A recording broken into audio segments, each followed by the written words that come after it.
નમસ્કાર મિત્રો, ફરી એકવાર આપ સૌનું હાર્દિક સ્વાગત છે આપણી આ યુટ્યુબ ચેનલ રાહુલ મકવાણા એક ગુજરાતીમાં.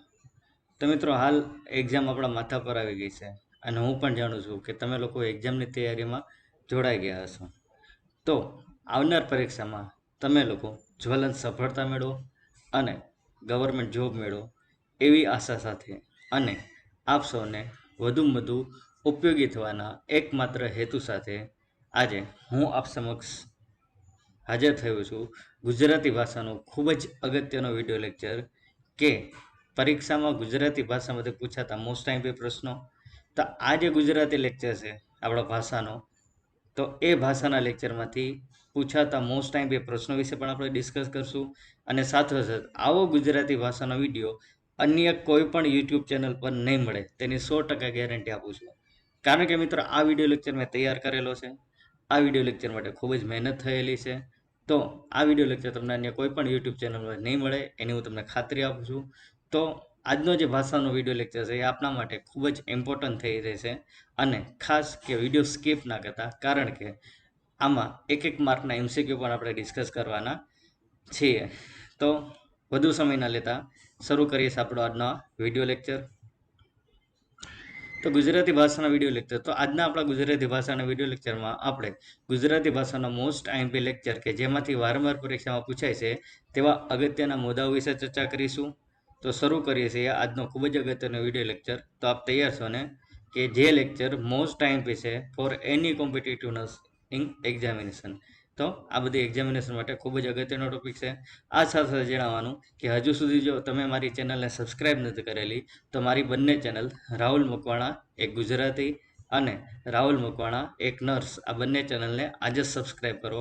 કારણ કે આ બંને ચેનલ ઉપર આવનાર સમયમાં ખૂબ જ અગત્યના પ્રશ્નો, અગત્યના વિડીયો લેક્ચર અને પ્રીવિયસ યર ક્વેશ્ચન પેપર પણ અહીંયા સોલ્યુશન કરવામાં આવશે. તો આ બંને ચેનલને આજે સબસ્ક્રાઇબ કરો અને વધુમાં વધુ લોકો સુધી આ વિડીયોને શેર કરો. તો શરૂ કરીએ આજનો આપણા વિડીયો લેક્ચર. તો મિત્રો, અગાઉના ગુજરાતી ભાષાના વિડીયો લેક્ચરમાં આપણે જોયેલું હતું કે વર્ણ વ્યવસ્થા કોને કહેવાય, સ્વર એટલે શું, વ્યંજન એટલે શું, સ્વર અને વ્યંજનો કેવી રીતે ઓળખવા. તો અગાઉનો ગુજરાતી ભાષાના વિડીયો લેક્ચરમાં આપણે આ બધા ટોપિક જોઈ ગયેલા હતા. જો આ વિડીયો લેક્ચર તમારે જોવાનો બાકી હોય તો નીચે ડિસ્ક્રિપ્શન બોક્સમાંથી તમને તેની લિંક મળી જશે, અથવા તો તમારી ડિસ્પ્લે પર જે આઈ બટન છે એ આઈ બટન કરીને આ વિડીયો લેક્ચર તમને મળી જશે. તો મારી આપ સૌને એટલી જ વિનંતી છે કે પહેલાં આ વિડીયો લેક્ચર એકવાર જોઈ લો, જેથી કરીને આજનો જે વિડીયો લેક્ચર છે એ તમારા માટે એકદમ સરળ બની જાય. તો આગળના વિડીયો લેક્ચરમાં આપણે આ બધી બાબતો ડિસ્કસ કરેલી હતી. તો અહીંથી આપણે આપણો જે આજનો વિડીયો લેક્ચર છે એ શરૂ કરીશું. તો અગાઉનો વિડીયો લેક્ચર આપણે વર્ણ વ્યવસ્થા કોને કહેવાય, સ્વર કોને કહેવાય, વ્યંજન કોને કહેવાય, સ્વર અને વ્યંજનો કેવી રીતે ઓળખવા, આ બધી બાબતો વિશે ડિટેલમાં ચર્ચા કરેલી હતી. તો આજના વિડીયો લેક્ચરમાં આપણે શું જોશું, તો મેં અગાઉ જ કીધું મિત્રો કે આ જે ગુજરાતી ભાષાનો વિડીયો લેક્ચર છે ખૂબ જ મોસ્ટ આઈએમપી છે. એટલે આમાંથી ગુજરાતી ભાષા, ઘણા મિત્રો હજી પણ મને પૂછે છે કે ગુજરાતી ભાષામાં શું આવે, તો એ લોકોને ખાસ જણાવવાનું કે ગુજરાતી ભાષામાંથી આ જે પોર્શન છે એમાંથી ઓછામાં ઓછા 5 થી 7 માર્કનું MCQ પૂછવાની શક્યતાઓ રહેલી છે. તો આ વિડીયો લેક્ચર શરૂઆતથી માંડીને કે અંત સુધી જોજો એવી મારી આપ સૌને નમ્ર વિનંતી છે અને આ વિડીયો સ્કીપ ના કરતા. તો આજના ગુજરાતી ભાષાના વિડીયો લેક્ચરમાં આપણે શું જોઈશું, તો આજના ગુજરાતી ભાષાના વિડીયો લેક્ચરમાં આપણે જોઈશું સ્વરોના પ્રકાર.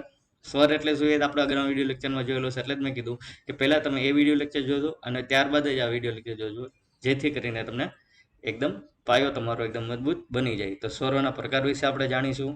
હસ્વ સ્વર કોને કહેવાય એના વિશે માહિતી મેળવીશું. દીર્ઘ સ્વર કોને કહેવાય, એમાંથી એક્ઝામમાં પરીક્ષામાં કેવા પ્રશ્નો પૂછાય એના વિશે ચર્ચા કરીશું. વ્યંજન એટલે શું, વ્યંજનમાંથી કેવા પ્રશ્નો પૂછાય એના વિશે પણ આપણે ચર્ચા કરીશું. ત્યારબાદ આપણે જોઈશું વ્યંજનોના પ્રકાર. તો વ્યંજનોને અલગ અલગ કેટલા પ્રકારમાં ડિવાઈડ કરવામાં આવે છે. તો મિત્રો, એક્ઝામની દ્રષ્ટિએ આ જે ટોપિક છે ખૂબ જ મોસ્ટ ઇમ્પોર્ટન્ટ છે, કારણ કે દરેક એક્ઝામમાં આમાંથી એટલીસ્ટ 4 થી 5 માર્કનું વેઇટેજ ખાલી વ્યંજનોના પ્રકારમાં હોય છે. ખાસ યાદ રાખજો મિત્રો.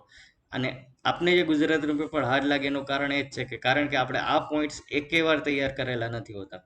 ગુજરાતીનું પેપર એટલે આપણે માત્ર ને માત્ર વ્યાકરણ અને સાહિત્યને જ ભાર આપીએ છીએ, ગુજરાતી ભાષાને ભાર આપતા નથી. તો એ લોકોને ખાસ જણાવવાનું કે આ બધા ટોપિક ખાસ કરજો, કારણ કે ગુજરાતી ભાષામાંથી આમાંથી મેક્સિમમ પૂછવાની શક્યતાઓ ધરાવે છે. તો ત્યારબાદ આપણે જોઈશું વ્યંજનોના પ્રકાર. ત્યારબાદ આપણે જોઈશું સ્વર અને વ્યંજન, એટલે કે વર્ણ વ્યવસ્થામાંથી પરીક્ષામાંથી વારંવાર પૂછાતા પ્રશ્નો. ગુજરાતી ભાષા મુજબ વ્યંજનોના અલગ અલગ પ્રકારો. પરીક્ષામાં ગુજરાતી ભાષામાંથી પૂછાતા મોસ્ટ ટાઈમપી પ્રશ્નો. તો મિત્રો આજના વિડીયો લેક્ચરમાં આપણે આ બધા જ પોઈન્ટ ડિટેલમાં જોઈશું. તો શરૂ કરીએ છીએ આપણો આજનો વિડીયો લેક્ચર.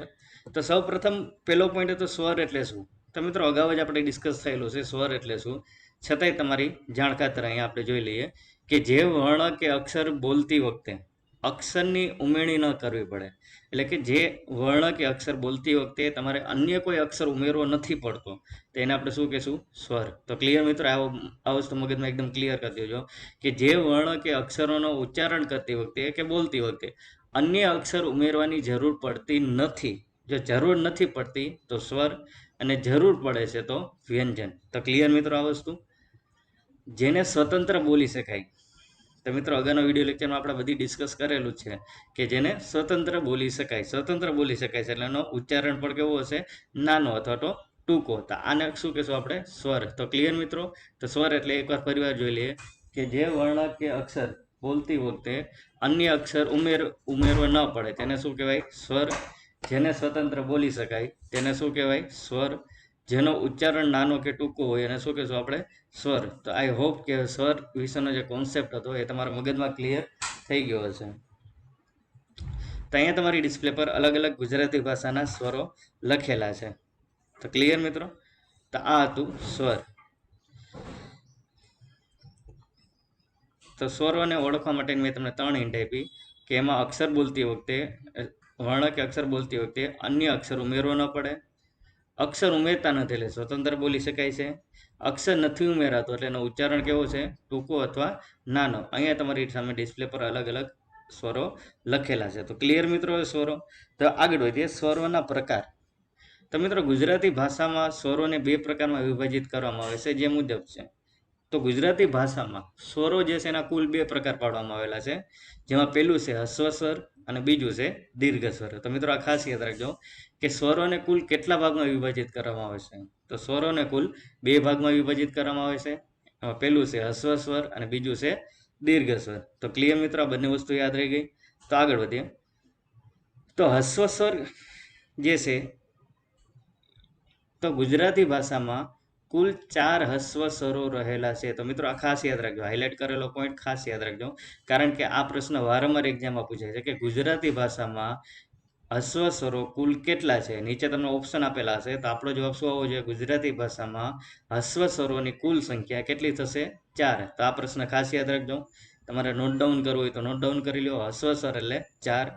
તો એ 4 કયા કયા? તો કે અ, હસ્વ ઈ, હસ્વ ઉ અને રૂ. તો આ જે 4 સ્વરો છે એ 4 સ્વરોને આપણે કેવા સ્વરો કહેશું? હસ્વ સ્વરો. તો ક્લિયર મિત્રો અહીંયા. તો તમારી સામે 1 માર્કનો MCQ એવો પણ અહીંયા થઈ ગયો કે ગુજરાતી ભાષામાં હસ્વ સ્વરોની કુલ સંખ્યા કેટલી છે? તો આપણો જવાબ આવશે 4. તો કયા કયા 4 હસ્વ સ્વરો? તો કે અ, હસ્વ ઈ, હસ્વ ઉ અને રૂ. તો આ જે 4 સ્વરો છે એ 4 સ્વરોને આપણે કેવા ગણીશું? અહીંયા હસ્વ સ્વરો. તો ક્લિયર મિત્રો હવે હસ્વ સ્વર. તો હવે પ્રશ્ન એવો, દીર્ઘ સ્વર કોને કહેવાય? તો ગુજરાતી ભાષામાં દીર્ઘ સ્વર કોને કહેવાય? તો ગુજરાતી ભાષામાં કુલ દીર્ઘ સ્વરોની સંખ્યા કેટલી છે? 7. તો મિત્રો ખાસ યાદ રાખજો, હસ્વ સ્વરોની સંખ્યા 4 છે, જ્યારે દીર્ઘ સ્વરોની સંખ્યા 7 છે. આ તમારે નોટ ડાઉન કરવું હોય તો નોટ ડાઉન કરી લો, કારણ કે એક્ઝામમાં પ્રશ્ન વારંવાર પૂછાય છે કે ગુજરાતી ભાષામાં કુલ દીર્ઘ સ્વરો કેટલા છે? તો જવાબ આપણો આવવો જોઈએ 7. ગુજરાતી ભાષામાં હસ્વ સ્વરો કુલ કેટલા છે? તો આપણો જવાબ આવવો જોઈએ 4. તો ક્લિયર મિત્રો, આ બંને MCQ. તો 7માં કયા કયા સ્વરો સમાવેશ કરવામાં આવે છે? તો તમે આ, દીર્ઘ ઈ, દીર્ઘ ઉ, એ, ઐ, ઓ અને ઔ. તો આ જે 7 સ્વરો છે એ 7 સ્વરોને આપણે કેવા ગણશું? તો કે દીર્ઘ સ્વરો. તો ક્લિયર મિત્રો અહીંયા હસ્વ સ્વર અને દીર્ઘ સ્વર. તો હવે થાય કુલ સ્વરો કેટલા છે? તો મિત્રો અહીંયા તમે જોશો તો અહીંયા હસ્વ સ્વરો કુલ કેટલા થયા? 4. દીર્ઘ સ્વરો કુલ કેટલા થયા? 7. તો ગુજરાતી ભાષામાં કુલ સ્વરોની સંખ્યા, તો મિત્રો આ મોસ્ટ ટાઈમ બી પ્રશ્ન છે વારંવાર એક્ઝામમાં પૂછાય છે. આપને નથી આવડતું એનું કારણ એ છે કે આ પોઈન્ટ આપણે કરતા નથી. પણ હવે તમને આ પ્રશ્નનો જવાબ આવડવો જોઈએ કે ગુજરાતી ભાષામાં કુલ સ્વરોની સંખ્યા કેટલી છે. નીચે તમને ઓપ્શન આપેલો હશે, તો આપણો જવાબ શું આવશે એમાં? 11. તો ક્લિયર મિત્રો? જેમાં 4 હસ્વ સ્વરો, જે અહીંયા મેં લખેલા છે, આ 4 હસ્વ સ્વરો અને 7 દીર્ઘ સ્વરો, જે અહીંયા તમારી સામે ડિસ્પ્લે પર હાઇલાઇટ કરેલા છે, 7 દીર્ઘ સ્વરો. તો 4 હસ્વ સ્વરો અને 7 દીર્ઘ સ્વરો એમ મળીને કુલ કેટલા સ્વર થશે? 11. તો ક્લિયર મિત્રો? અહીંયા કુલ સ્વરો 11 થશે. તો આઈ હોપ કે સ્વર વિશેનો જે કોન્સેપ્ટ હતો એ તમારા મગજમાં હવે ક્લિયર થઈ ગયો હશે. તો આપણે સ્વર અને વ્યંજનો જોતા હતા. તો સ્વરો આપણે કોને કીધા? તો જેમાં જે વર્ણ કે અક્ષર બોલતી વખતે અન્ય અક્ષર ઉમેરવો નથી પડતો એને સ્વર કહેવાય. અક્ષર નથી ઉમેરતા એટલે એનો ઉચ્ચારણ કેવો હશે? ટૂંકો હશે. અક્ષર નથી ઉમેરતા એટલે સ્વતંત્ર બોલી અથવા લખી શકાય છે. સ્વરો જે છે એને કુલ 2 પ્રકારમાં ડિવાઈડ કરવામાં આવે છે. તો કયા કયા? તો કે હસ્વ સ્વર અને દીર્ઘ સ્વર. તો હસ્વ સ્વરોની સંખ્યા કુલ કેટલી છે? તો કે 4. તો એમાં કયા કયા? અ, દીર્ઘ ઈ, અ, હસ્વ ઈ, હસ્વ ઉ અને રૂ. દીર્ઘ સ્વરો કેટલા છે? તો દીર્ઘ સ્વરો કુલ 7 છે, જેમાં આ, દીર્ઘ ઈ, દીર્ઘ ઉ, એ, ઐ, ઓ, આ બધાનો સમાવેશ કરવામાં આવે છે. આવી રીતે કુલ 4 હસ્વ સ્વરો અને 7 દીર્ઘ સ્વરો મળીને કુલ અશ્વ સ્વરો કેટલા થાય છે? તો કે 11. તો આ ખાસ યાદ રાખજો મિત્રો. આ MCQ જે છે એક્ઝામની દ્રષ્ટિએ પૂછાવાની મેક્સિમમ શક્યતાઓ રહેલી છે. તો હસ્વ સ્વર પૂછે તો 4, દીર્ઘ સ્વર પૂછે તો 7 અને કુલ સ્વરોની સંખ્યા પૂછે તો 11. આઈ હોપ કે હવે સ્વરો વિશેનો કોન્સેપ્ટ તમારા મગજમાં ક્લિયર થઈ ગયો હશે. તો આગળ વધીએ આપણે. વ્યંજન એટલે શું? તો મિત્રો સ્વરોની વ્યાખ્યા જે હતી એવી જ વ્યાખ્યા, એટલે એમાં થોડુંક ચેન્જ કરીને વ્યંજનની વ્યાખ્યા હતી. સ્વરોમાં આપણે શું જોયું કે જે વર્ણ કે અક્ષર બોલતી વખતે અન્ય અક્ષર ઉમેરવો ન પડે તો એને આપણે શું કહેતા હતા? સ્વર. તો અહીંયા શું આવશે કે જે વર્ણ કે અક્ષર બોલતી વખતે અક્ષર ઉમેરવો પડે. બરોબર? હવે અક્ષર ઉમેરીએ છીએ એટલે એનું ઉચ્ચારણ સ્વાભાવિક છે કેવો થશે? લાંબો થશે, મોટો થશે. અને અક્ષર ઉમેરીએ છીએ એટલે સ્વતંત્ર બોલી શકાતા નથી. તો ક્લિયર મિત્રો? તો આને શું કહીશું આપણે?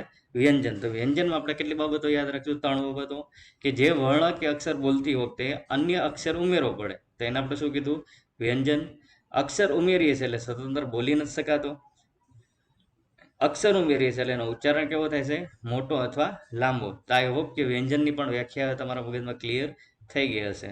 તો વ્યંજનો અહીંયા તમારી સામે ડિસ્પ્લે પર છે. ક, ખ, ગ, ઘ વગેરે શું છે? વ્યંજનો છે. જ્યારે અગાઉ આપણે જોયા 11 જે હતા એ સ્વરો હતા, જેમાં 4 હસ્વ સ્વરો અને 7 દીર્ઘ સ્વરો એમ મળીને કુલ કેટલા સ્વરો હતા? 11. તો હવે આપણે શું જોવાના છીએ? વ્યંજન. તો ક્લિયર મિત્રો? તો આગળ વધીએ આપણા આજના નેક્સ્ટ પોઈન્ટ પર. તો વ્યંજનો જે છે એ કોને કહેવાય અથવા વ્યંજનોના કેટલા પ્રકાર પાડવામાં આવેલા છે? તો આપ સૌને જણાવવાનું મિત્રો કે આ જે વિડીયો લેક્ચર છે એ તમારા માટે ખરેખર ખૂબ જ મોસ્ટ ટાઈમથી છે અને આ વિડીયો લેક્ચર તમને અન્ય કોઈ પણ યુટ્યુબ ચેનલ પર નહીં મળે, જેને હું તમને ખાતરી આપું છું. તો ક્લિયર મિત્રો? અને બીજી વસ્તુ કે જો આ વિડીયો લેક્ચર તમને ઉપયોગી થતો હોય તો આ વિડીયો લેક્ચરને મેક્સિમમ લોકો સુધી શેર કરવા માટે અને મારી બંને યુટ્યુબ ચેનલ રાહુલ મકવાણા એક નર્સ અને રાહુલ મકવાણા એક ગુજરાતી બંનેને આજે સબસ્ક્રાઇબ કરો, કારણ કે આવનાર દિવસોમાં આ વિડીયો યુટ્યુબ ચેનલ પર ખૂબ જ ઇમ્પોર્ટન્ટ એવા ટોપિકને ડિસ્કશન કરવામાં આવશે અને તેમાં અગાઉના પ્રશ્નપત્રોનું પણ સોલ્યુશન કરવામાં આવશે અને આવનાર પરીક્ષા માટે મોસ્ટ ટાઈમ એવા પ્રશ્નોનું પણ ડિસ્કશન કરવામાં આવશે. તો આજે જ આ બંને યુટ્યુબ ચેનલને સબસ્ક્રાઇબ કરી લો. તો મિત્રો હવે આગળ વધીએ. વ્યંજનો કોને કહેવાય? તો ગુજરાતી ભાષામાં વ્યંજનોના જે પ્રકાર છે એ એના ઉચ્ચારણના સ્થાનના આધારે 2 પ્રકારમાં વિભાજિત કરવામાં આવે. તો સ્વરોને પણ આપણે 2 પ્રકારમાં વિભાજિત કર્યા, જેમાં હસ્વસ્વર અને દીર્ઘસ્વર જોયા. તો વ્યંજનો જે છે વ્યંજનોને કેટલા પ્રકારમાં ડિવાઈડ કરવામાં આવે છે? તો વ્યંજનોને તેના ઉચ્ચારણના સ્થાનના આધારે 2 પ્રકારમાં ડિવાઈડ કરવામાં આવે છે. કેટલા પ્રકારમાં? 2 પ્રકારમાં. તેમાં પહેલું છે વર્ગીય વ્યંજનો અને બીજું છે અવર્ગીય વ્યંજનો. તો મિત્રો ખાસ યાદ રાખજો, સ્વરોના આપણે 2 પ્રકાર પહેર્યા, એવી જ રીતે વ્યંજનોના પણ આપણે 2 પ્રકાર પહેર્યા. સ્વરોમાં આપણે પેટા પ્રકારમાં જોયું હસ્વ સ્વરો અને દીર્ઘ સ્વરો. હસ્વ સ્વર 4 અને દીર્ઘ સ્વર 7, એવી રીતે કુલ સ્વરોની સંખ્યા 11. તો વ્યંજનોના આપણે 2 પેટા પ્રકાર પડ્યા, જેમાં વર્ગીય વ્યંજનો અને અવર્ગીય વ્યંજનો. તો ક્લિયર મિત્રો અહીંયા સુધી? તો આગળ વધીએ આપણે. હવે વર્ગીય વ્યંજનો કોને કહેવાય? તો વર્ગીય વ્યંજનોની સંખ્યા કુલ 25 છે. મિત્રો આ ખાસ યાદ રાખજો. તમારે નોટ ડાઉન કરવું તો નોટ ડાઉન કરી લો, કારણ કે આ આવનાર એક્ઝામમાં આમાં ગુજરાતી ભાષામાંથી આ પ્રશ્ન પૂછવાની મેક્સિમમ શક્યતાઓ રહેલી છે. તો વર્ગીય વ્યંજનોની કુલ સંખ્યા કેટલી છે? તો 25. એટલે કે ક થી માંડીને કે મ સુધી. તો અંગ્રેજી કક્કો જે છે, મૂળાક્ષરો જે છે, એમાં ક થી માંડીને કે મ સુધીના જે વ્યંજનો છે એ વ્યંજનોને આપણે કેવા કહીશું? વર્ગીય વ્યંજનો. તો ક્લિયર મિત્રો? તો વર્ગીય વ્યંજનોની સંખ્યા પૂછે તો કેટલો જવાબ આપણો આવવો જોઈએ? 25. કયા કયા? તો કે ક થી માંડીને મ સુધી. તો આમાં તમને એક્ઝામમાં એવો પ્રશ્ન પૂછે કે ગુજરાતી મૂળાક્ષરોમાં અથવા ગુજરાતી વર્ણ વ્યવસ્થા પ્રમાણે વર્ગીય વ્યંજનોની સંખ્યા કુલ કેટલી છે? તો આપણો જવાબ શું આવવો જોઈએ? 25. ક્યાંથી? તો કે ક થી માંડીને મ સુધી. એ જે 25 મૂળાક્ષરો છે એ બધા મૂળાક્ષરોને આપણે શું કહેશું? વર્ગીય વ્યંજન. તો ક્લિયર મિત્રો? તો આ ખાસ યાદ રાખજો, 25. વર્ગીય વ્યંજનોની સંખ્યા 25. તો આ વ્યંજનોને 5 વર્ગોમાં વર્ગીકરણ કરી શકાય છે. એટલે કે આ 25 જે છે એને અલગ અલગ 5 પેટા વર્ગોમાં આપણે વર્ગીકરણ કરી શકીએ છીએ. આથી જ આ બધા વ્યંજનોને વર્ગીય વ્યંજન તરીકે ઓળખવામાં આવે છે. તો ક્લિયર મિત્રો? આ બધા વ્યંજનોને વર્ગીય શા માટે કહેવામાં આવે છે? કારણ કે એને આપણે 5 વર્ગોમાં વિભાજિત કરી શકીએ છીએ. એટલે આપણે એને શું કીધું? વર્ગીય વ્યંજનો. તો ક્લિયર મિત્રો? તો વર્ગીય વ્યંજનોમાં નીચે મુજબના પ્રકારોનો સમાવેશ કરવામાં આવે છે. તો મિત્રો ખાસ યાદ રાખો કે વ્યંજનો જે છે ને આપણે 2 પ્રકારમાં ડિવાઈડ કર્યા: વર્ગીય વ્યંજનો અને અવર્ગીય વ્યંજનો. વર્ગીય વ્યંજનો શા માટે પાડ્યા? કારણ કે એ જે 25 છે એ 25ને આપણે અલગ અલગ 5 કેટેગરીમાં ડિવાઈડ કરી શકીએ છીએ. તો એ વિભાજિત કરી શકીએ છીએ, ડિવાઈડ કરી શકીએ છીએ. એટલે આપણે એને શું નામ આપી દીધું? વર્ગીય વ્યંજનો. કેટલી સંખ્યા છે? 25. કયા કયા? તો કે ક થી માંડીને મ સુધી. તો ક્લિયર મિત્રો? તો વર્ગીય વ્યંજનો જે છે એને 5 પ્રકારમાં ડિવાઈડ કરવામાં આવે છે. કયા કયા 5 પ્રકાર? તો એ જોઈએ. તો એમાં છે પેલું કંઠ્ય. કયું છે મિત્રો? કંઠ્ય. તો કંઠ્ય વ્યંજન કોને કહેવાય? તો જે વર્ણનો મિત્રો આ ખાસ યાદ રાખજો, મોસ્ટ આઈએમપી છે આવનાર એક્ઝામ માટે અને કોઈ પણ કોમ્પિટિટિવ એક્ઝામિનેશન માટે. તો કે કંઠ્ય વ્યંજનો કોને કહેવાય? તો જે વ્યંજનોનો ઉચ્ચારણ કરતી વખતે જીભની પાછળનો ભાગ ઊંચો થઈ તાળવાને સ્પર્શે, તો એ બધા વ્યંજનોને કેવા કહેવાય? કંઠ્ય વ્યંજનો. જેમાં ક, ખ, ગ, ઘ, ડ વગેરેનો સમાવેશ કરવામાં આવે છે. તો મિત્રો હવે તમને આમાં એક્ઝામ એવું પૂછે કે નીચેનામાંથી કયો વ્યંજન કંઠ્ય વ્યંજન નથી? અને અહીંયા ઓપ્શનમાં તમને આ 3 આપેલા હોય અને છેલ્લે ચ આપેલો હોય. તો આપણો જવાબ શું આવશે? ચ. તો ક્લિયર મિત્રો? તો કંઠ્ય એટલે આપણે શું યાદ રાખ્યું? જીભની પાછળનો ભાગ ઊંચો થઈને તાળવાને સ્પર્શે, તો એ બધા વ્યંજનોને કેવા કહીશું આપણે? કંઠ્ય વ્યંજનો. ત્યારબાદ છે તાલવ્ય વ્યંજન. તો તાલવ્ય વ્યંજન કોને કહેવાય? તો કે જે વ્યંજનોનો ઉચ્ચારણ કરતી વખતે જીભની આગળનો ભાગ તાળવાને સ્પર્શે, તો એ બધા વ્યંજનોને કેવા કહીશું આપણે? તાલવ્ય વ્યંજન. જેમાં ચ, છ, જ, ઝ, ગ વગેરેનો સમાવેશ કરવામાં આવે છે. મિત્રો અહીંયા ગ જે છે આ ગ નથી, પરંતુ અલગ ગ છે. બરાબર? તો ખાસ યાદ રાખજો. તાલવ્ય એટલે આપણે શું કીધું? જીભની આગળનો ભાગ તાળવાને સ્પર્શે. જો જીભની પાછળનો ભાગ તાળવાને સ્પર્શે તો કંઠ્ય, જીભની આગળનો ભાગ તાળવાને સ્પર્શે તો તાલવ્ય. ત્યારબાદ છે મૂર્ધન્ય. તો જે વ્યંજનોનો ઉચ્ચારણ કરતી વખતે મધુર રણકાર ઉદ્ભવે તેવા વ્યંજનોને શું કહેશું? મૂર્ધન્ય વ્યંજન. તો ક્લિયર? તો મૂર્ધન્ય વ્યંજનમાં કયા કયા વ્યંજનોનો સમાવેશ કરવામાં આવે છે? તો એમાં ટ, ઠ, ડ, ઢ, ણ વગેરેનો સમાવેશ કરવામાં આવે છે. ત્યારબાદનો જે પ્રકાર છે એ છે દંત્ય. તો દંત્ય વ્યંજન કોને કહેવાય? તો જે વર્ણોનો ઉચ્ચારણ કરતી વખતે જીભ દાંતને સ્પર્શે તેવા બધા વ્યંજનોને શું કહીશું આપણે? દંત્ય વ્યંજનો. તો ક્લિયર મિત્રો? તો દંત્ય વ્યંજનોમાં કયા કયા વ્યંજન સમાવેશ કરવામાં આવે છે? તો તેમાં ત, થ, દ, ધ, ન વગેરેનો સમાવેશ કરવામાં આવે છે. અને છેલ્લો પ્રકાર છે ઓષ્ઠ્ય. તો ઓષ્ઠ્ય જે પ્રકાર છે એ કોને કહેવાય? ઓષ્ઠ્ય વ્યંજન કોને કહેવાય? તો જે વ્યંજનોનો ઉચ્ચારણ કરતી વખતે બે હોઠ ભેગા થાય અથવા તો બે હોઠ એકબીજાને સ્પર્શે, તો તેવા વ્યંજનોને શું કહીશું આપણે? ઓષ્ઠ્ય વ્યંજનો. તો તેમાં આવશે પ, ફ, બ, ભ, મ. તો આ બધા જે વ્યંજનો છે એ વ્યંજનોને શું કહીશું આપણે? ઓષ્ઠ્ય વ્યંજનો. તો ક્લિયર મિત્રો? તો આ જે આખો પોઈન્ટ છે વર્ગીય વ્યંજનો, એ તમારા માટે એક્ઝામની દ્રષ્ટિએ મોસ્ટ આઈએમપી છે. આ જે અત્યારે તમારી ડિસ્પ્લે પર હાઇલાઇટ થાય છે એમાંથી ઓછામાં ઓછા 20 થી 25 MCQ બનાવ્યા છે. તો એકવાર આપણે MCQ જોઈ લે ફટાફટ. તો વર્ગીય વ્યંજનોની કુલ સંખ્યા કેટલી? તો કે 25. ક્યાંથી? તો કે ક થી માંડીને મ સુધી. જ્યાં તમારી સામે ક થી માંડીને મ સુધી આવી ગઈ. તો આ જે 25 વ્યંજનો છે એ બધા વ્યંજનો આપણે શું નામ આપ્યું? વર્ગીય વ્યંજનો. વર્ગીય વ્યંજનો શા માટે નામ આપવામાં આવ્યું? કારણ કે તેને આપણે 5 વર્ગોમાં ડિવાઈડ કરી શકીએ, જ્યાં તમારી સામે ડિસ્પ્લે પર છે. તો એથી આપણે એને શું નામ આપ્યું? વર્ગીય વ્યંજનો. વર્ગીય વ્યંજનો પ્રકાર આપણે જોયા, તેમાં કંઠ્ય. તો કંઠ્યમાંથી તમને કેવું પૂછે કે જે વ્યંજનો ઉચ્ચારણ કરતી વખતે જીભની પાછળનો ભાગ તાળવાને સ્પર્શે તો તેવા વ્યંજનોને ખાલી જગ્યા કહેવામાં આવે છે. તો આપણો જવાબ શું આવશે? કંઠ્ય. જે વ્યંજનોનું ઉચ્ચારણ કરતી વખતે જીભની પાછળનો ભાગ તાળવાને સ્પર્શે તો એવા વ્યંજનોને શું કહેશું? તાલવ્ય. જે વ્યંજનોનું ઉચ્ચારણ કરતી વખતે મધુર રણકાર ઉદ્ભવે તેવા વ્યંજનોને ખાલી જગ્યા વ્યંજન કહેવામાં આવે છે. તો આપણો જવાબ શું આવશે? મૂર્ધન્ય. જે વ્યંજનોનું ઉચ્ચારણ કરતી વખતે જીભ દાંતને સ્પર્શે તો તેવા વ્યંજનોને ખાલી જગ્યા વ્યંજન કહેવામાં આવે છે. તો આપણો જવાબ આવશે દંત્ય વ્યંજનો. જે વ્યંજનોનો ઉચ્ચારણ કરતી વખતે હોઠ એકબીજાને સ્પર્શે તો તેવા વ્યંજનોને ખાલી જગ્યા વ્યંજન કહેવામાં આવે છે. તો આપણો જવાબ આવશે ઓષ્ઠ્ય વ્યંજનો. તો ક્લિયર મિત્રો? હવે માનો કે અહીંયા આ ખાસ યાદ રાખજો કે આપેલ માનો કે તમને એક્ઝામ એવું પૂછે કે નીચેનામાંથી કયા વ્યંજનો કંઠ્ય વ્યંજનો નથી? તો આપણે શું યાદ રાખશું? આ સિવાયના જે કોઈ હશે એ બધા કંઠ્ય નહીં હોય. તો ખાસ યાદ રાખજો, કંઠ્યમાં ક, ખ, ગ, ઘ, ડ. તાલવ્યમાં ચ, છ, જ, ગ. મૂર્ધન્યમાં ટ, ઠ, ડ, ઢ, ણ. દંત્યમાં ત, થ, દ, ધ, ન. અને ઓષ્ઠ્યમાં પ, ફ, બ, ભ, મ. તો આ બધા ખાસ યાદ રાખજો. તો અહીંયા મિત્રો મેં તમને કીધું કે આ જે આખું ટોપિક છે તમારા માટે મોસ્ટ આઈએમપી છે અને આમાંથી એક્ઝામમાં મેક્સિમમ પૂછવાની શક્યતાઓ રહેલી છે. તો આઈ હોપ કે હવે વર્ગીય વ્યંજનો વિશેનો કોન્સેપ્ટ તમારા મગજમાં ક્લિયર થઈ ગયો હશે. તો મિત્રો વ્યંજનો આપણે જે તેના બે પ્રકાર ડિવાઈડ કર્યા. પહેલું હતું વર્ગીય વ્યંજનો અને બીજું હતું એ અવર્ગીય વ્યંજનો. વર્ગીય વ્યંજનોને આપણે 5 પેટા પ્રકારમાં ડિવાઈડ કર્યા, જેમાં કંઠ્ય, તાલવ્ય, મૂર્ધન્ય, દંત્ય અને ઓષ્ઠ્ય. કંઠ્ય એટલે જીભની પાછળનો ભાગ તાળવાને સ્પર્શે. તાલવ્ય એટલે જીભની આગળનો ભાગ તાળવાને સ્પર્શે. મૂર્ધન્ય એટલે મધુર રણકાર ઉદ્ભવે. દંત્ય એટલે જીભ દાંતને સ્પર્શે અને ઓષ્ઠ્ય એટલે હોઠ એકબીજાને સ્પર્શે.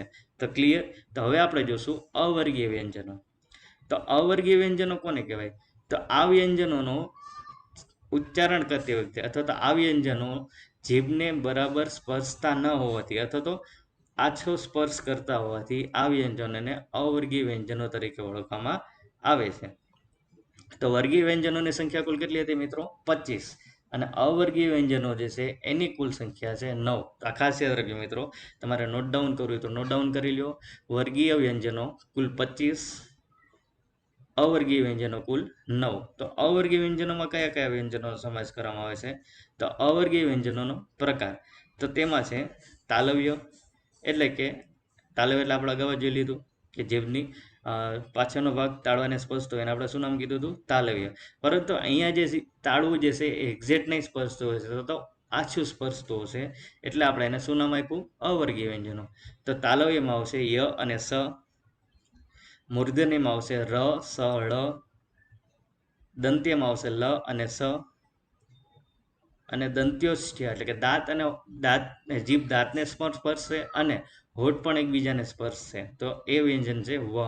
તો આ બધા જે વ્યંજનો છે એ બધા વ્યંજનોને આપણે કેવા કહીશું? અવર્ગીય વ્યંજનો. તો અવર્ગીય વ્યંજનોની કુલ સંખ્યા આપણે પૂછે તો કેટલી આવશે? 9. તો ક્લિયર મિત્રો? તો અહીંયા તમારી સામે ડિસ્પ્લે પર જે હાઇલાઇટ કરેલું છે એ બધું શું છે? અવર્ગીય વ્યંજનો. કેટલી સંખ્યા થશે? 9. જ્યારે વર્ગીય વ્યંજનોની કુલ સંખ્યા કેટલી હતી? 25, જેના આપણે અલગ અલગ 5 કેટેગરીમાં ડિવાઈડ કરેલા હતા. તો ક્લિયર મિત્રો? તો અહીંયા સુધી આપણે જોયું સ્વર અને વ્યંજનો. સ્વરના કુલ 2 પ્રકાર પડ્યા આપણે, હસ્વ સ્વરો અને દીર્ઘ સ્વરો. હસ્વ સ્વરોની સંખ્યા કુલ 4 અને દીર્ઘ સ્વરોની કુલ સંખ્યા કેટલી હતી મિત્રો? 7. તો કુલ સ્વરો પૂછે તો 11, હસ્વ સ્વર પૂછે તો 4, દીર્ઘ સ્વર પૂછે તો 7. સેમ એવી રીતે આપણે વ્યંજનોના પ્રકાર જોયા, જેમાં વર્ગીય વ્યંજનો અને અવર્ગીય વ્યંજનો. વર્ગીય વ્યંજનોની સંખ્યા પૂછે તો 25 અને અવર્ગીય વ્યંજનોની સંખ્યા પૂછે તો 9. તો ક્લિયર મિત્રો?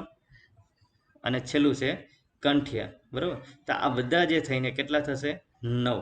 તો આઈ હોપ કે હવે વર્ગીય અને અવર્ગીય વ્યંજનો, હસ્વ સ્વરો અને દીર્ઘ સ્વરો વિશેનો કોન્સેપ્ટ તમારા વિડીયોમાં ક્લિયર થઈ ગયો હશે અને આમાંથી એક્ઝામમાં કેવા પ્રશ્નો પૂછાય એ પણ તમારે સાથે સાથે ક્લિયર થતા ગયા હશે. તો મૂળાક્ષરો, તો મિત્રો આ જે પોઈન્ટ છે એક્ઝામની દૃષ્ટિએ મોસ્ટ ટાઈમ બી છે અને આમાંથી દર વખતે એક્ઝામમાં 2 કે 3 માર્કનો વેટેજ હોય જ છે. બરાબર. તો હવે પ્રશ્નો કેવા હશે તે અહીંયા જો કુલ મૂળાક્ષરો પૂછે કે ગુજરાતી વ્યાકરણમાં અથવા ગુજરાતી ભાષામાં કુલ મૂળાક્ષરોની સંખ્યા કેટલી છે? તો આપણો જવાબ આવવો જોઈએ 45. શા માટે 45? તો કે 11 સ્વરો અને 34 વ્યંજનો. 34 વ્યંજનો કેવી રીતે થશે? તો 11 જે સ્વરો એમાં આપણને ખબર છે કે 4 હસ્વ સ્વરો અને 7 દીર્ઘ સ્વરો, એવી રીતે મળીને 11, 34 વ્યંજનો જેમાં 25 વર્ગીય અને 9 છે એ અવર્ગીય, એવી રીતે મળીને કુલ 34 વ્યંજનો થશે અને 11 સ્વરો, એ મળીને કુલ મૂળાક્ષર પૂછે તો 25. પણ આ જે 45 થયા, સોરી 45, તો આ જે 45 થયા એ 45 કેવી રીતે થાય તો એ તમારી સામે મેં અહીંયા કાઉન્સમાં હાઇલાઇટ કરેલું છે. 11માં 4 હસ્વ, 7 દીર્ઘ, વ્યંજનોમાં વર્ગીય 25 અને અવર્ગીય 9, એમ મળીને કુલ 34 વ્યંજનો થશે અને 11 સ્વરો થશે અને આ બે ભળીને કુલ 45 મૂળાક્ષરો થશે. તો મિત્રો આ ખાસ યાદ રાખજો, કારણ કે આવનાર એક્ઝામમાં આમાંથી મેક્સિમમ પ્રશ્નો પૂછવાની શક્યતાઓ રહેલી છે. તો ક્લિયર મિત્રો? હવે તમને એમસીક્યુ એવું પૂછે કે ગુજરાતી ભાષામાં કે ગુજરાતી વ્યાકરણમાં કુલ મૂળાક્ષરોની સંખ્યા કેટલી છે? તો આપણો જવાબ શું આવશે? 45. તો ક્લિયર? એ 45 કેવી રીતે થાય આપણે ઓલરેડી ડિસ્કશન કરી લીધું. તો કુલ સ્વરો પૂછે તો 11, જેમાં હસ્વ સ્વર 4 અને દીર્ઘ સ્વર 7. કુલ વ્યંજનોની સંખ્યા પૂછે તો 34, જેમાં વર્ગીય 25 અને અવર્ગીય 9. તો ક્લિયર મિત્રો? હવે તો આ ખાસ યાદ રાખજો, એક્ઝામની દ્રષ્ટિએ મોસ્ટ આઈએમપી છે. તો આગળ વધીએ હવે. તો મિત્રો અહીંયા આપણે ક્લાસિફિકેશન જોઈએ વ્યંજનોનું હતું. તો અત્યાર સુધી આપણે ક્લાસિફિકેશનમાં જોયેલું સ્વરો અને વ્યંજનો. સ્વર કોને કહેવાય, વ્યંજન કોને કહેવાય, સ્વરોને કેટલા પ્રકારમાં ડિવાઈડ કરવામાં આવ્યો? તો સ્વરોને હસ્વ સ્વર અને દીર્ઘ સ્વરો, 4 હસ્વ સ્વરો અને 7 દીર્ઘ સ્વરો. સેમ એવી રીતે વ્યંજનોને આપણે વર્ગીય વ્યંજનો અને અવર્ગીય વ્યંજનમાં ડિવાઈડ કર્યા. વર્ગીય વ્યંજનોની સંખ્યા 25 અને અવર્ગીય વ્યંજનોની સંખ્યા કેટલી થશે મિત્રો? 9. એવી રીતે મળીને કુલ કેટલા થશે? 34. બરોબર. તો હવે આગળ વધીએ આપણે વ્યંજનોના અન્ય પ્રકાર. બરોબર. તો વ્યંજન કોને કહેવાય? તો આપણે ખબર જ છે કે જે વર્ણો બોલતી વખતે અન્ય અક્ષર ઉમેરવો પડે. અન્ય અક્ષર ઉમેરી એટલે સ્વતંત્ર બોલી ન શકાય. અન્ય અક્ષર ઉમેરી એટલે એનો ઉચ્ચારણ મોટો અથવા લાંબો થાય છે. બરોબર. તો હવે ગુજરાતી ભાષામાં વ્યંજનોના પ્રકાર. તો મિત્રો અગાઉ આપણે જોઈએ મેઇન પ્રકારો, તો હવે આપણે જોઈએ છે એના સબ પ્રકાર. તો મિત્રો આ એક્ઝામની દ્રષ્ટિએ મોસ્ટ ટાઈમ છે અને આમાંથી પૂછાવાની મેક્સિમમ શક્યતાઓ રહેલી છે. મિત્રો શરૂઆતમાં મેં કીધું કે ઘણા મિત્રો મને હજી એવું પૂછે કે ગુજરાતી ભાષામાં શું કરવાનું. તો મિત્રો એનો જવાબ તમારી સામે આ ડિસ્પ્લે પર છે કે આ બધું તમે જ્યારે કરશો ત્યારે તમારી ગુજરાતી ભાષા કમ્પ્લીટ થયું. જો આ જે છે ગુજરાતી ભાષાનો બેઝ છે અને આમાંથી મેક્સિમમ પ્રશ્નો પૂછવાની શક્યતાઓ પણ રહેલી છે. તો હવે વ્યંજનોના પેટા પ્રકાર. તો ગુજરાતી ભાષામાં વ્યંજનોને અલગ અલગ પ્રકારમાં વિભાજિત કરવામાં આવે છે, જેમાં વર્ગીય વ્યંજનો, જેને બીજું નામ આપવામાં આવેલું છે સ્પર્શ વ્યંજનો. તો ખાસ યાદ રાખજો કે વર્ગીય વ્યંજનોને અન્ય કયા નામે ઓળખવામાં આવે છે? તો આપણો જવાબ શું આવશે? સ્પર્શ વ્યંજનો. અવર્ગીય વ્યંજનોને અન્ય કયા નામે ઓળખવામાં આવે છે? તો અસ્પર્શ વ્યંજનો. તો ક્લિયર મિત્રો? અહીંયા બે પ્રકાર આપણે જોઈ લીધા. ત્યારબાદ આવે છે અલ્પપ્રાણ વ્યંજનો, મહાપ્રાણ વ્યંજનો, ઘોષ વ્યંજનો, અઘોષ વ્યંજનો, અર્ધ વ્યંજનો, પાર્શ્વિક વ્યંજનો, અનુનાસિક વ્યંજનો, નિરુનાસિક વ્યંજનો, પ્રકંપી વ્યંજનો અને મર્મર વ્યંજનો. તો મિત્રો આ બધા પોઈન્ટ તમારા માટે એક્ઝામની દ્રષ્ટિએ મોસ્ટ આઈએમપી છે. શા માટે? કારણ કે આ બધા જે વ્યંજનો છે એની એક તો વ્યાખ્યા, એટલે કે તમારે એની ડેફિનેશન મોટે કરવાની, કારણ કે ડેફિનેશન પોઈન્ટ ઓફ વ્યૂ તમને ખૂબ જ વધુ પૂછવાની શક્યતાઓ રહેલી છે. તો આપણે લેટર વન જોઈએ. તો શરૂ કરીએ વર્ગીય વ્યંજનો અથવા સ્પર્શ વ્યંજનો. તો મિત્રો અગાઉ તમારે આ જે લિસ્ટ નોટ ડાઉન કરવું હોય તો નોટ ડાઉન કરી લો. જેમાં પહેલું છે વર્ગીય વ્યંજનો, જેનું બીજું નામ છે સ્પર્શ વ્યંજનો. સેકન્ડ છે અવર્ગીય વ્યંજનો, જેનું બીજું નામ છે અસ્પર્શ વ્યંજનો. ત્રીજું છે અલ્પપ્રાણ વ્યંજનો. ચોથું છે મહાપ્રાણ વ્યંજનો. પાંચમું છે ઘોષ વ્યંજનો. છઠ્ઠું છે અઘોષ વ્યંજનો. સાતમું છે અર્ધ વ્યંજનો. આઠમું છે પાર્શ્વિક વ્યંજનો. નવમું છે અનુનાસિક વ્યંજનો. 10મું છે નિરુનાસિક વ્યંજનો. 11મું છે પ્રકંપી વ્યંજનો અને 12મું છે મરમર વ્યંજનો. તો ક્લિયર મિત્રો? તો શરૂ કરીએ વન બાય વન. પહેલું છે વર્ગીય વ્યંજનો અથવા સ્પર્શ વ્યંજનો, જે આપણે અગાઉ ડિટેલમાં જોઈ ગયા છીએ. તો આપણે ખબર જ છે કે એની સંખ્યા કેટલી છે? 25, એટલે કે ક થી માંડીને મ સુધી. આ વ્યંજનોને 5 વર્ગોમાં વર્ગીકરણ કરી શકાય છે. આથી આપણે એને શું નામ આપ્યું હતું? વર્ગીય વ્યંજનો. તો ક્લિયર મિત્રો? આ આપણે ઓલરેડી ડિસ્કસ થઈ ગયું છે. સેકન્ડ છે અવર્ગીય વ્યંજનો, જે પણ આપણે ડિસ્કસ થઈ ગયું કે એમાં વ્યંજનોનું ઉચ્ચારણ કરતી વખતે જીભને બરાબર સ્પર્શતા ન હોવાથી અથવા ઓછો સ્પર્શ કરતા હોવાથી આ વ્યંજનોને અવર્ગીય વ્યંજન તરીકે ઓળખવામાં આવે છે, જેની કુલ સંખ્યા કેટલી છે? 9, એટલે કે વર્ગીયની 25 અને અવર્ગીયની 9, એવી રીતે મળીને કુલ 34. તો ક્લિયર મિત્રો? તો હવે અહીંયા અગત્યનો પોઈન્ટ તમારા માટે છે, અલ્પપ્રાણ વ્યંજનો કોને કહેવાય? તો ખાસ મિત્રો આ ડેફિનેશન યાદ રાખજો, કારણ કે ડેફિનેશન એક્ઝામમાં વારંવાર પૂછાય છે કે અલ્પપ્રાણ વ્યંજનો કોને કહેવાય? તો જે વ્યંજનોના ઉચ્ચારણ કરતી વખતે ઓછી હવા અથવા પ્રાણવાયુની જરૂર પડે તેવા વ્યંજનોને અલ્પપ્રાણ વ્યંજનો તરીકે ઓળખવામાં આવે છે. તો ક્લિયર મિત્રો? હવે અલ્પપ્રાણ વ્યંજનો કોને કહેવાય? તો જે વ્યંજનોનો ઉચ્ચારણ કરતી વખતે ઓછી માત્રામાં હવાની જરૂર પડે અથવા પ્રાણવાયુની જરૂર પડે, આથી એવા વ્યંજનોને શું કહેવાય? અલ્પપ્રાણ વ્યંજનો. તો ક્લિયર મિત્રો? હવે એક્ઝામમાં કેવી રીતે પૂછાય કે જે વ્યંજનોનો ઉચ્ચારણ કરતી વખતે ઓછી માત્રામાં પ્રાણવાયુની જરૂર પડે તેવા વ્યંજનોને ખાલી જગ્યા વ્યંજન તરીકે ઓળખવામાં આવે છે. તો આપણો જવાબ શું આવવો જોઈએ? અલ્પપ્રાણ વ્યંજનો. તો ક્લિયર મિત્રો? અલ્પપ્રાણ વ્યંજનોમાં નીચે મુજબના વ્યંજનોનો સમાવેશ કરવામાં આવે છે. તો અહીંયા તમારી સામે જેટલા વ્યંજનો લખેલા છે એ બધા વ્યંજનોને આપણે શું નામ આપશું? અલ્પપ્રાણ વ્યંજનો. કારણ કે આ બધા વ્યંજનોનો ઉચ્ચારણ કરતી વખતે ઓછી માત્રામાં હવા કે પ્રાણવાયુની જરૂર પડે છે, માટે આ બધા વ્યંજનોને આપણે શું નામ આપ્યું? અલ્પપ્રાણ વ્યંજનો. તો ક્લિયર મિત્રો? તો ડેફિનેશન પૂછે તો જે વ્યંજનોનો ઉચ્ચારણ કરતી વખતે ઓછી માત્રામાં હવા કે પ્રાણવાયુની જરૂર પડે તેવા વ્યંજનોને શું કહેશું આપણે? અલ્પપ્રાણ વ્યંજનો. તો ક્લિયર મિત્રો? તો આગળ વધીએ આપણે. મહાપ્રાણ વ્યંજનો. તો મહાપ્રાણ વ્યંજનો કોને કહેવાય? તો જેવી રીતે અલ્પપ્રાણમાં ઓછી માત્રામાં હવાની જરૂર પડતી હતી, એટલે આપણે એને અલ્પપ્રાણ વ્યંજનો આપ્યું હતું. તો અહીંયા શબ્દ આવી જાય તમારી પાસે મહાપ્રાણ. તો મહાપ્રાણમાં શું આવશે?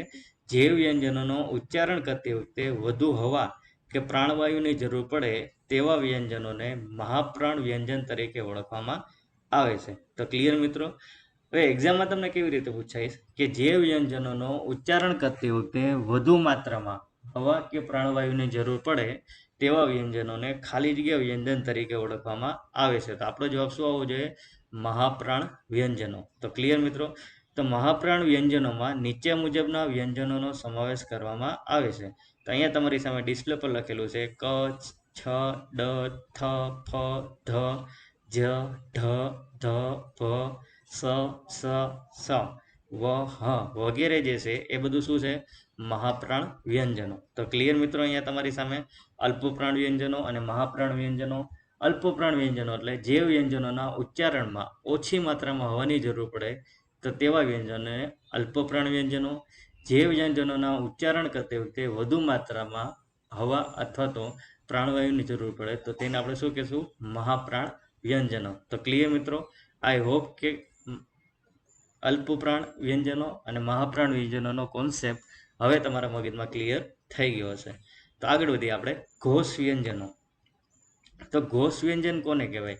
તો જે વ્યંજનોનો ઉચ્ચારણ કોમળ થાય, ખાસ યાદ રાખજો મિત્રો, જે વ્યંજનોનો ઉચ્ચારણ કોમળ થાય તેવા વ્યંજનોને ઘોષ વ્યંજન તરીકે ઓળખવામાં આવે છે. આ વ્યંજનોનો ઉચ્ચારણ વખતે હવા, નાદ એટલે કે સ્વર પેટીના તંતુઓને કંપાવે છે. ઘોષ વ્યંજનોમાં નીચે મુજબના વ્યંજનોનો સમાવેશ કરવામાં આવે છે. તો અહીંયા તમારી સામે ડિસ્પ્લે પર જેટલા વ્યંજનો લખેલા છે એ બધા વ્યંજનોને કેવા કહેશું આપણે?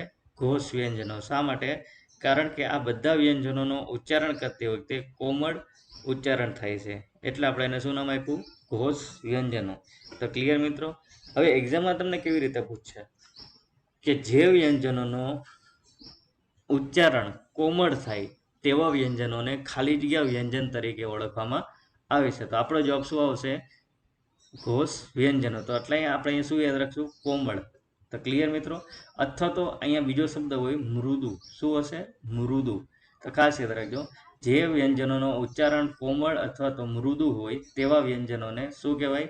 તો કે ઘોષ વ્યંજનો. તો આઈ હોપ કે હવે તમારા મગજમાં ઘોષ વ્યંજન એકદમ ક્લિયર થઈ ગયું હશે. તો આગળ વધીએ અઘોષ વ્યંજનો. બરાબર, તો અઘોષ વ્યંજનો કોને કહેવાય? તો જે વ્યંજનોનો ઉચ્ચારણ કઠોર હોય. ખાસ યાદ રાખજો મિત્રો, અહીંયા કન્ફ્યુઝ ના થતા. કઠોર ઉચ્ચારણ તો અઘોષ, કોમળ ઉચ્ચારણ તો ઘોષ વ્યંજનો. તો ક્લિયર મિત્રો? હવે કોમળ ઉચ્ચારણ હશે તો ઘોષ વ્યંજનો અને કઠોર ઉચ્ચારણ હશે તો અઘોષ વ્યંજનો. આ વ્યંજનોનું ઉચ્ચારણ વખતે નાદ, સ્વર પેટીઓ અને કંપાવ્યા વગેરે જ પસાર થઈ જાય છે. તો અહીંયા જે સ્વર પેટી એટલે કે વોકલ કોડ છે એના તંતુઓને કંપાવ્યા વગેરે જ પસાર થઈ જાય છે, એટલે આપણે એને શું નામ આપ્યું? અઘોષ વ્યંજનો. જ્યારે ઘોષ વ્યંજનોમાં શું હતું? કંપાવતા હતા. તો ક્લિયર મિત્રો? હવે તો અઘોષ વ્યંજનમાં નીચે મુજબના વ્યંજનોનો સમાવેશ કરવામાં આવે છે. તો અહીંયા તમારી સામે ડિસ્પ્લે પર જેટલા વ્યંજનો લખેલા છે એ બધા વ્યંજનોને આપણે કેવા વ્યંજનો કહેશું? કારણ અઘોષ વ્યંજનો. શા માટે? કારણ કે આ બધા વ્યંજનોનો ઉચ્ચારણ કેવો થશે? કઠોર ઉચ્ચારણ. કેવો થશે? કઠોર ઉચ્ચારણ. તો કઠોર ઉચ્ચારણ થતો હોવાથી આ બધા વ્યંજનોને આપણે શું કહેશું? અઘોષ વ્યંજનો. તો ક્લિયર મિત્રો? ઘોષ વ્યંજન અને અઘોષ વ્યંજન. ઘોષ વ્યંજન એટલે જે વ્યંજનોનો ઉચ્ચારણ કોમળ હોય તો ઘોષ વ્યંજન, જે વ્યંજનોનો ઉચ્ચારણ કઠોર હોય તો તેને શું કહેશું આપણે? અઘોષ વ્યંજન. તો આઈ હોપ કે હવે અલ્પપ્રાણ વ્યંજનો, મહાપ્રાણ વ્યંજનો, ઘોષ વ્યંજનો અને અઘોષ વ્યંજનો અને વર્ગીય વ્યંજનો અને અવર્ગીય વ્યંજનો, આ બધા વ્યંજનોનો કોન્સેપ્ટ તમારા માઇન્ડમાં હવે એકદમ ક્લિયર થઈ ગયો હશે. તો આગળ વધીએ આપણે અર્ધ વ્યંજનો. તો અર્ધ વ્યંજનો કોને કહેવાય? તો જે વ્યંજનોનો સ્વર સાથે ભળે નહીં અથવા તો જે વ્યંજનો સ્વર વગર જ વપરાય તો તેવા વ્યંજનોને અર્ધ વ્યંજન તરીકે ઓળખવામાં આવે છે. અર્ધ વ્યંજન અથવા અહીંયા ખાસ મિત્રો એની ડેફિનેશન યાદ રાખજો કે જે વ્યંજનો સ્વર સાથે ભળતા નથી અને સ્વર લગાડ્યા વગર જ વપરાય છે તો તેવા વ્યંજનોને આપણે શું કહીશું? અર્ધ વ્યંજનો. બીજી ભાષામાં આપણે યાદ રાખવું હોય, બીજા શબ્દોમાં યાદ રાખવું હોય તો જેને આપણે ખોડો અથવા હલંત તરીકે ઓળખીએ છીએ. તો ક્લિયર મિત્રો? અહીંયા ઓકે. તો હવે એક્ઝામમાં તમને આમાં કેવું પૂછાશે? તો એક્ઝામમાં તમને આમાં એવું પોઈન્ટ પૂછાશે કે જે વ્યંજનો સ્વર સાથે ભળતા નથી, જે વ્યંજનો સ્વર સાથે ભળતા નથી અથવા જે વ્યંજનો સ્વર વગેરે જ વપરાય તેવા વ્યંજનોને ખાલી જગ્યા વ્યંજન તરીકે ઓળખવામાં આવે છે. તો આપણો જવાબ શું આવશે? અર્ધ વ્યંજન. અર્ધ વ્યંજનોને અન્ય કયા નામે ઓળખવામાં આવે છે? તો આપણો જવાબ આવશે અર્ધ વ્યંજનોને ખોડો અથવા હલંત વ્યંજન તરીકે ઓળખવામાં આવે છે. તો ક્લિયર મિત્રો? હવે તો આગળ વધીએ પાર્શ્વિક વ્યંજનો. શું આવશે મિત્રો? પાર્શ્વિક વ્યંજનો. તો પાર્શ્વિક વ્યંજનો કોને કહેવાય? તો જે વ્યંજનોનો ઉચ્ચારણ કરતી વખતે જીભની બંને બાજુએથી હવા પસાર થાય તેવા વ્યંજનોને પાર્શ્વિક વ્યંજન તરીકે ઓળખવામાં આવે છે. તો ખાસ યાદ રાખજો મિત્રો, ડેફિનેશન પોઈન્ટ ઓફ વ્યૂ તમને આ પ્રશ્ન એક્ઝામમાં પૂછવાની મેક્સિમમ શક્યતાઓ રહેલી છે કે જે વ્યંજનોનો ઉચ્ચારણ કરતી વખતે જીભની બંને બાજુએથી હવા પસાર થાય તેવા વ્યંજનોને ખાલી જગ્યા વ્યંજન તરીકે ઓળખવામાં આવે છે. તો આપણો જવાબ આવશે પાર્શ્વિક વ્યંજનો. હવે બીજો પ્રશ્ન તમને એવું પૂછે કે ગુજરાતી મૂળાક્ષરોમાં અથવા તો ગુજરાતી વર્ણ વ્યવસ્થામાં પાર્શ્વિક વ્યંજનોની કુલ સંખ્યા કેટલી છે? તો આપણો જવાબ આવશે 2. કયા કયા? તો કે લ અને ળ. ખાસ યાદ રાખજો મિત્રો. હવે તમને એક્ઝામમાં એવો પણ પ્રશ્ન પૂછે કે નીચેનામાંથી કયો વ્યંજન પાર્શ્વિક વ્યંજન નથી? તો આ બે સિવાયનો જે વ્યંજન હશે એ શું હશે? પાર્શ્વિક નહીં હોય. તો ક્લિયર મિત્રો? તો અહીંયા તમારી સામે 3 MCQ થશે કે જે વ્યંજનોનો ઉચ્ચારણ કરતી વખતે જીભની બંને બાજુથી હવા પસાર થાય તેવા વ્યંજનોને ખાલી જગ્યા વ્યંજન કહેવામાં આવે છે. તો આપણો જવાબ આવશે પાર્શ્વિક વ્યંજનો. ગુજરાતી મૂળાક્ષર કે ગુજરાતી વર્ણ વ્યવસ્થા પ્રમાણે પાર્શ્વિક વ્યંજનોની સંખ્યા ખાલી જગ્યા છે. તો આપણો જવાબ આવશે 2. પછી પાર્શ્વિક વ્યંજનોમાં નીચેનામાંથી કયા વ્યંજનોનો સમાવેશ કરવામાં આવે છે? તો 2 આમાં લ અને ળ. તો ક્લિયર મિત્રો? હવે તો આગળ વધીએ અનુનાસિક વ્યંજનો. શું આવશે મિત્રો? અનુનાસિક વ્યંજનો. તો અનુનાસિક વ્યંજનો કોને કહેવાય? તો જે વ્યંજનોનો ઉચ્ચારણ કરતી વખતે હવા મુખપથ અને નાસિકાપથ બંનેમાંથી પસાર થાય તેવા વ્યંજનોને અનુનાસિક વ્યંજન તરીકે ઓળખવામાં આવે છે. તો ખાસ યાદ રાખજો મિત્રો, અનુનાસિક કોને કહેવાય? તો જે વ્યંજનોનું તમે ઉચ્ચારણ કરો અને હવા જે છે મુખપથ એટલે કે મોઢામાંથી અને નાકમાંથી બંને જગ્યાએથી પસાર થાય તો તેવા વ્યંજનોને શું કહેશું આપણે? અનુનાસિક વ્યંજનો. તો ક્લિયર મિત્રો? તો અહીંયા તમારા માટે એક માર્કનો MCQ એવો થઈ જશે કે જે વ્યંજનોનું ઉચ્ચારણ કરતી વખતે હવા મુખપથ અને નાસિકાપથ એમ બંનેમાંથી પસાર થાય તેવા વ્યંજનોને ખાલી જગ્યા વ્યંજન તરીકે ઓળખવામાં આવે છે. તો આપણો જવાબ શું આવશે? અનુનાસિક વ્યંજનો. હવે બીજો તમને એમ શીખવું છે કે ગુજરાતી વર્ણ વ્યવસ્થામાં તો ગુજરાતી મૂળાક્ષરોમાં અનુનાસિક વ્યંજનોની કુલ સંખ્યા કેટલી છે? તો આપણો જવાબ આવશે 5. કયા કયા? તો અહીંયા તમારી સામે ડિસ્પ્લે પર લખેલા છે ડ, ગ, ણ, ન, મ. તો આ બધા જે છે એને આપણે શું કહેશું? અનુનાસિક વ્યંજનો. તો ક્લિયર મિત્રો? તો આઈ હોપ કે અનુનાસિક હવે તમારા મગજમાં ક્લિયર થઈ ગયું હશે. અનુનાસિક એટલે જે વ્યંજનોનો ઉચ્ચારણ કરતી વખતે જીભ મુખપથ અને નાસિકાપથ એમ બંનેમાંથી પસાર થાય એટલે કે હવા જે છે મોઢા અને નાક એમ બંનેમાંથી પસાર થાય તો તેવા વ્યંજનોને આપણે શું નામ આપ્યું? અનુનાસિક વ્યંજનો. અનુનાસિક વ્યંજનોની કુલ સંખ્યા કેટલી છે એવો પ્રશ્ન પૂછે તો 5. નીચેમાંથી કયા વ્યંજનો અનુનાસિક નથી અથવા છે અથવા તો અનુનાસિકમાં કયા વ્યંજનોનો સમાવેશ કરવામાં આવે છે? તો અહીંયા તમારી સામે લખેલા છે એ 5. ડ, ગ, ણ, ન, મ વગેરે. તો આ બધા વ્યંજનો આપણે કેવા કહેશું? અનુનાસિક વ્યંજનો. તો ક્લિયર મિત્રો? તો આગળ વધીએ આપણે. નિર અનુનાસિક વ્યંજનો. જ્યારે હવા એટલે કે કોઈ પણ વ્યંજનોનું ઉચ્ચારણ કરો ત્યારે હવા મુખપથ અને નાસિકાપથ એમ બંનેમાંથી પસાર થતા હતા તેને આપણે શું નામતા હતા? અનુનાસિક વ્યંજનો. તો નિર અનુનાસિક વ્યંજનો કોને કહેવાય? તો જે વ્યંજનોનું ઉચ્ચારણ કરતી વખતે હવા માત્ર મુખપથમાંથી જ પસાર થાય. ખાસ યાદ રાખજો મિત્રો, હવા માત્ર મુખપથમાંથી જ પસાર થાય તો તેવા વ્યંજનોને નિર અનુનાસિક વ્યંજન તરીકે ઓળખવામાં આવે છે. તો ક્લિયર મિત્રો? જો હવા મુખપથ અને નાસિકાપથ બંનેમાંથી પસાર થતી હશે તો અનુનાસિક વ્યંજનો. જે વ્યંજનોનો ઉચ્ચારણ કરતી વખતે હવા માત્ર મુખપથમાંથી પસાર થતી હોય તો એને આપણે શું કહેશું? નિર અનુનાસિક વ્યંજનો. નિર અનુનાસિક વ્યંજનોની સંખ્યા તમને પૂછે તો 29 અને અનુનાસિકની પૂછે તો કેટલી હતી? 5. તો અનુનાસિક 5 અને નિર અનુનાસિક 29 કુલ મળીને કેટલા થશે મિત્રો? 34. તો ક્લિયર મિત્રો? હવે તો ડ, ગ, ણ, ન, મ આ જે 5 છે એ સિવાયના બધા વ્યંજનો કેવા છે? નિર અનુનાસિક. તો ક્લિયર મિત્રો? અહીંયા તો અનુનાસિક કોને કીધું? તો જે વ્યંજનોનો ઉચ્ચારણ કરતી વખતે હવા નાસિકાપથ અને મુખપથ એમ બંનેમાંથી પસાર થાય તો તેવા વ્યંજનોને આપણે શું કીધું? અનુનાસિક વ્યંજનો. અનુનાસિક વ્યંજનોની સંખ્યા પૂછે તો 5. કયા કયા? તો કે ડ, ગ, ણ, ન, મ એ 5 વ્યંજનો છે એને આપણે કેવા કીધા? અનુનાસિક. તો નિર અનુનાસિક કોને કહેવાય? તો જે વ્યંજનોનો ઉચ્ચારણ કરતી વખતે જીભ માત્ર મુખપથમાંથી પસાર થાય તો તેવા વ્યંજનો આપણે કેવા કીધા? નિર અનુનાસિક. નિર અનુનાસિક વ્યંજનોની સંખ્યા તમને પૂછે તો 29. અને નિર અનુનાસિક એટલે કે જે 5 આપણે અનુનાસિક જોયા એ સિવાયના બધા વ્યંજનો જે છે એને આપણે કઈ કેટેગરીમાં મૂકશું? તો કે નિર અનુનાસિક વ્યંજનો. તો ક્લિયર મિત્રો? હવે તો આગળ વધીએ આપણે. પ્રકંપી વ્યંજનો. તો પ્રકંપી વ્યંજનો કોને કહેવાય મિત્રો? તો જે વ્યંજનોનો ઉચ્ચારણ કરતી વખતે જીભમાં કંપન ઉત્પન્ન થાય. ખાસ યાદ રાખજો મિત્રો, જે વ્યંજનોનો ઉચ્ચારણ કરતી વખતે જીભમાં કંપન ઉત્પન્ન થાય તેવા વ્યંજનોને પ્રકંપી વ્યંજન તરીકે ઓળખવામાં આવે છે. તો ક્લિયર મિત્રો? હવે તો પ્રકંપી વ્યંજન કોને કીધા?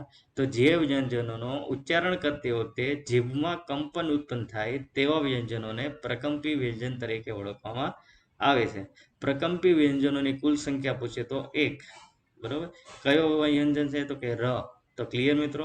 હવે એક્ઝામમાં તમને આમાંથી કેવું પૂછે કે જે વ્યંજનોનો ઉચ્ચારણ કરતી વખતે જીભમાં કંપન ઉત્પન્ન થાય તેવા વ્યંજનોને ખાલી જગ્યા વ્યંજન તરીકે ઓળખવામાં આવે છે. તો આપણો જવાબ આવશે પ્રકંપી વ્યંજન. ગુજરાતી મૂળાક્ષર અથવા ગુજરાતી વર્ણ વ્યવસ્થા પ્રમાણે પ્રકંપી વ્યંજનોની કુલ સંખ્યા કેટલી છે? તો આપણો જવાબ આવશે 1. ત્રીજો MCQ તમને એવું પૂછાય કે નીચેનામાંથી કયો વ્યંજન પ્રકંપી વ્યંજન છે? તો આપણો જવાબ શું આવવો જોઈએ? ર. તો ક્લિયર મિત્રો? તો આ બધા હતા પ્રકંપી વ્યંજનોના ઉદાહરણો. તો મિત્રો આ સાથે જણાવવાનું કે અત્યાર સુધી આપણે જેટલું ડિસ્કસ કર્યું એ બધું ગુજરાતી ભાષામાંથી વારંવાર પૂછાય છે. એટલે આ વિડીયો તમે 2 થી 3 વાર જુઓ જેથી કરીને તમને ખ્યાલ આવે કે ગુજરાતી ભાષામાંથી કેવા કેવા પ્રશ્નો પૂછાય છે. અહીંયા હરેક પોઈન્ટમાં આપણે એક એક પોઈન્ટ આપણે ડિસ્કસ કરતા જઈએ છીએ અને સાથે સાથે એક્ઝામમાં કેવી રીતે પૂછાઈશ એ પણ ડિસ્કસ કરતા જઈએ છીએ. અને આ સાથે જણાવવાનું કે દરેક વિડીયો લેક્ચર બનાવવામાં ઓછામાં ઓછી 4 થી 5 કલાક લાગતી હોય છે. મિત્રો ખાસ યાદ રાખજો કે એક વિડીયો લેક્ચર બનાવવામાં ઓછામાં ઓછી 4 થી 5 કલાકની મહેનત લાગતી હોય છે. તો આટલી મહેનત બદલ હું તમારા પાસેથી આ વિડીયોને એક લાઇક ની તો અપેક્ષા રાખી શકું છું.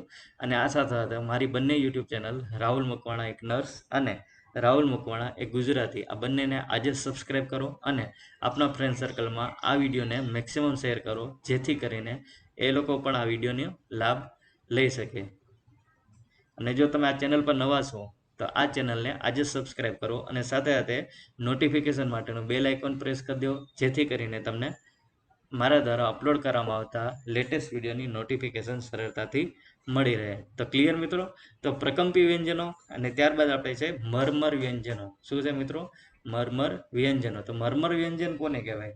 તો જે વ્યંજનોનો ઉચ્ચારણ કરતી વખતે નાદ તંતુઓ વચ્ચે થોડી જગ્યા રહેવાથી તેમાં કંપન ઉત્પન્ન થાય અને નાદ તંત્રી સાથે ઘસાવાથી ધ્વનિ ઉત્પન્ન થાય, તો તેવા વ્યંજનોને શું કહેશું?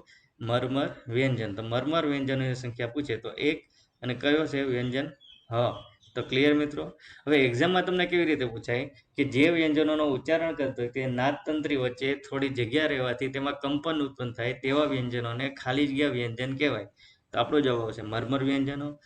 ગુજરાતી મૂળાક્ષરોમાં અથવા ગુજરાતી વર્ણ વ્યવસ્થા પ્રમાણે મરમર વ્યંજનોની કુલ સંખ્યા કેટલી છે? તો જવાબ આપણો આવશે 1. અને કયો છે? તો કે હ. તો નીચેનામાંથી કયા વ્યંજનોનો મરમર વ્યંજનમાં સમાવેશ કરવામાં આવે છે? તો આપણો જવાબ આવશે હ. તો ક્લિયર મિત્રો? તો અહીંયા સુધી આપણું હતું ગુજરાતી ભાષાનો મોસ્ટ આઈએમપી વિડીયો લેક્ચર. ઘણા વિદ્યાર્થી મિત્રોની મને કોમેન્ટ્સ આવતી હતી કે સર ગુજરાતી ભાષાનો વિડીયો લેક્ચર અપલોડ કરો. તો એ લોકોની લાગણીઓને માન આપીને હાલ આપણે આ વિડીયો લેક્ચર અપલોડ કરેલો છે. તો ક્લિયર મિત્રો? હવે તો એકવાર ફટાફટ આપણે રિવિઝન કરી લઈએ કે કેટલું ભણ્યા. તો સ્વર એટલે શું? તો કે સ્વર એટલે જે વ્યંજનોનો ઉચ્ચારણ કરતી વખતે અન્ય અક્ષર ઉમેરવો ન પડે એટલે સ્વર. અન્ય અક્ષર નથી ઉમેરતા એટલે સ્વતંત્ર બોલી શકાય છે. અન્ય અક્ષર નથી ઉમેરતા એટલે એનો ઉચ્ચારણ કેવો છે? નાનો. ત્યારબાદ અહીંયા તમારી અલગ અલગ સ્વરો આપેલા છે. સ્વરોના 2 પ્રકાર આપણે પાડેલા હતા, હસ્વ સ્વર અને દીર્ઘ સ્વર. હસ્વ સ્વરની સંખ્યા પૂછે તો 4, જેમાં અ, ઈ, ઉ, ઋ આ 4નો સમાવેશ કરાવેલો હતો. દીર્ઘ સ્વરો પૂછે તો કુલ સંખ્યા દીર્ઘ સ્વરોની 7, જેમાં આ, દીર્ઘ ઈ, દીર્ઘ ઉ, એ, ઐ, ઓ, ઔ આ બધાનો સમાવેશ હતો. એમ મળીને કુલ હસ્વ સ્વરો કુલ 4 અને દીર્ઘ સ્વરો કુલ 7. એવી રીતે મળીને કુલ સ્વરોની સંખ્યા પૂછે તો 11. તો ક્લિયર મિત્રો? કુલ સ્વરો 11, હસ્વ સ્વર 4 અને દીર્ઘ સ્વર 7. તો આઈ હોપ કે હવે તમારે આ સ્વરો વિશેનો કોન્સેપ્ટ ક્લિયર થઈ ગયો હશે. ત્યારબાદ આપણે જોયું વ્યંજનો એટલે શું? તો કે વ્યંજનો એટલે અક્ષરની ઉમેરણી કરવી પડે છે. અક્ષરો ઉમેરે છે સ્વતંત્ર નથી બોલી શકાતા. અક્ષરો ઉમેરાય છે અને એનો ઉચ્ચારણ પણ લાંબો થઈ જાય છે. ત્યારબાદ આપણે જોયું વ્યંજનોના પ્રકાર. તો વ્યંજનોના આપણે અલગ અલગ 2 પ્રકારમાં ડિવાઈડ કરવામાં આવ્યા, જેમાં વર્ગીય વ્યંજનો અને અવર્ગીય વ્યંજનો. વર્ગીય વ્યંજનો એટલે જેને અલગ અલગ 5 કેટેગરીમાં આપણે ડિવાઈડ કરી શકીએ છીએ, એટલે આપણે એને નામ આપ્યું વર્ગીય વ્યંજનો. જેની કુલ સંખ્યા છે 25, એટલે કે ક થી માંડીને મ સુધીના જે છે એને આપણે કેવા કહેશું? વર્ગીય વ્યંજનો.